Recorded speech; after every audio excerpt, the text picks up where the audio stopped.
It's that time again. It's time for another Saturday night special where we talk about everything rockhounding related. Well, this past week, yesterday, Friday, I went to Colville, Washington for the Panorama Gem Club show.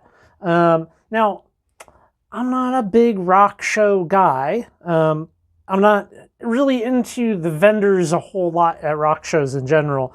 I would say the exception to that might be like a more mom and pop style thing where it's like rough, lots of rough, that could be maybe like cut or like slabs and good deals and stuff like that.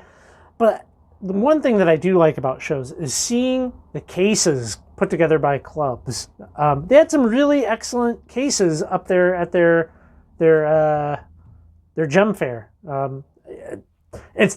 So I like seeing stuff that's like well labeled, and to be able to see like what other people find like to be a valuable rock. That's a weird way of putting it. Not a valuable rock, but like what like they think is presentation worthy versus what I think. It's just kind of neat. It like gives you a little bit of an insight into other people's collections. And it's just kind of cool. It's kind of neat to like see, oh hey, like this is what these trilobites from this location look like, or this is what like this obsidian looks like from this location polished up, and see it up close and personal. So, I would absolutely recommend if you're, we're coming into the time of year where there's going to be more shows and stuff. If there's a show nearby, definitely go check them out. It can be a lot of fun just to go see what they have going on. One thing that comes up often, right, is we go places, myself and Sarah, and we go rock hounding, and we pick up these rocks, right? And there's always some comments, and I think like there's always some comments where people are like, oh, if I was there, I'd back the truck up, take it all. I'm like, I don't understand. I mean, if you're being serious, I think that's a big mistake to try to take everything. I mean, if it's just kind of like a lighthearted comment, like whatever, right? But I lean towards having less stuff, and I'm going to give you an example why. All right, so here we have a piece of serpentine, right? And it's nice, right? Like it's got beautiful color, it's solid. I've cut some of these and I've cabbed them and, polished it, and it's good material, okay? So, this rock, if I was to cut it all up, this whole rock, we're going to cut the whole thing up, how long do you think it would take to cut up this whole rock? So, my estimate here is I could get about 32 quarter-inch slabs out of this before kind of like, you getting thin on both sides, right? Because we're a little over we're about 8 inches of cuttable material. So 32 slabs, about a quarter-inch thick, which seems reasonable, give or take. My slab saw, right? It cuts 1 inch every 6.5 minutes. If I'm cutting this way, that would mean to cut a slab out of this, like that, takes about 45 minutes. So for me to cut up this whole rock, this one rock, my saw would have to be running for about 24.5 hours. Just like let that sink in. 24.5 hours of standing out in the shop, just like letting the saw run. Okay. Now, obviously, you're not going to like slab up a whole rock like that. I mean, you might like take some slabs. You might like cut a specimen, cut a piece, polish it, whatever. But I think people don't collect with like a purpose in mind, So like this one rock, if I can get that much material out of this one rock, I mean, that's a lot. That's a lot of stuff. And, do I need more?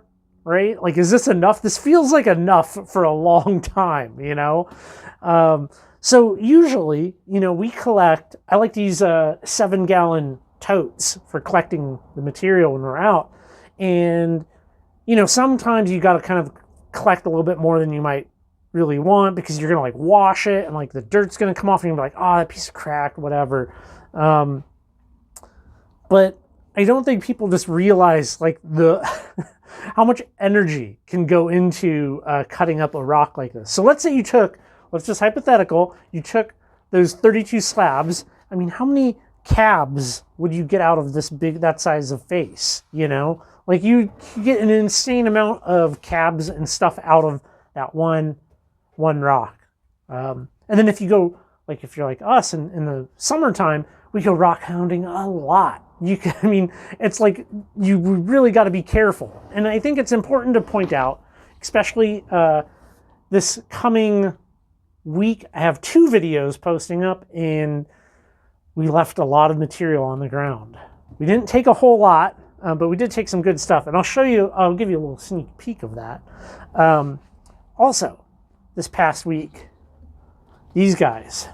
So this is a prime example of, you know, with a thunder egg, you're really kind of taking them all when you see them, because you have no idea if you're getting a dud. And obviously, these big guys from the Lucky Strike, they are not duds. These are absolutely amazing. I really, really liked having these polished up now. These are going to make it into the house and be displayed. It's going to be good. Let's see, try to set it down in a nice way. One thing that came up a couple of times in the comments was some type of coating to make this rhyolite less crumbly. Now, I don't know. Here, we're catching a reflection there. I'm going to blind everybody for the rest of the show. Was to coat these like epoxies, glues, to kind of like hold this crumbly rhyolite in place. And I don't know how I feel about that. I have tried to do a bunch of research and try to look for examples of people doing that, and they all look bad, in my opinion. Now, it's not to say that the idea is bad, but I think the execution of it that I've seen so far has been less than ideal. It really looks like somebody kind of just globbed on a bunch of glue and that. If anybody out there, if you have any experience whatsoever epoxying the exterior of like a crumbly rock and then, like, you know, cutting it and polishing it, I would love to see how your exteriors came out. I think there's a lot of options, but it's kind of a hard thing to experiment with when you have limited thunder eggs to be be doing it. But in theory, I mean, it would be really nice, especially if there's just like an ultra thin coating on the exterior, so that when you're working these guys, it's not a nightmare. It's not, because it can certainly become a nightmare. I do have a couple more. Let's do that. How about there? I do have a couple more Lucky Strike eggs that aren't this big that I would like to work on in this coming couple of months. I'm trying to really work down my material. A good example of that is I got all these Thunder Egg geodes from Dugway that I want to cut up. And somebody told me, right? Somebody said to me that the smaller ones are better than the big ones. And well, I think I got enough small ones here to know if they're bad, equal, or better than the big ones. Some of these, like this guy, is probably solid, but a lot of these are really lightweight. Like you can just, I know they're going to be hollow. I know they'll have like that blue purple like Dugway druzy on the inside. So, but I want to work down my stuff and either be like, it's good, keep it, or don't. Yeah, that. So, this coming week, I have 2 videos coming. 2 videos this coming week. I'm going to start trying to get back into the swing of it. You know, I prefer posting 2 to 3 videos a week. And over the winter, I've kind of just been doing 1 because, you know, it's winter. It's tough. It's the weather is far, far from ideal. But check this out. Look at that color. Well, we will be finding that this coming week.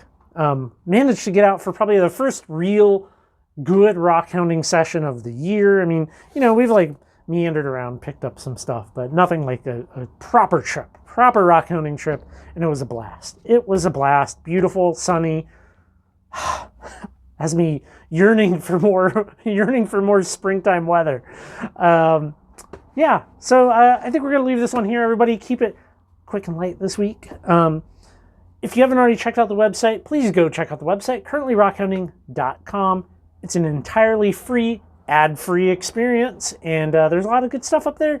Share it with people. You know, I can't thank anybody enough that has told others about the website. I like to think that I'm putting out quality info. Been fixing some stuff, adding some stuff, added some books to the library section. Go check it out. All right, everybody. Y'all take care, and I will catch you on the next video.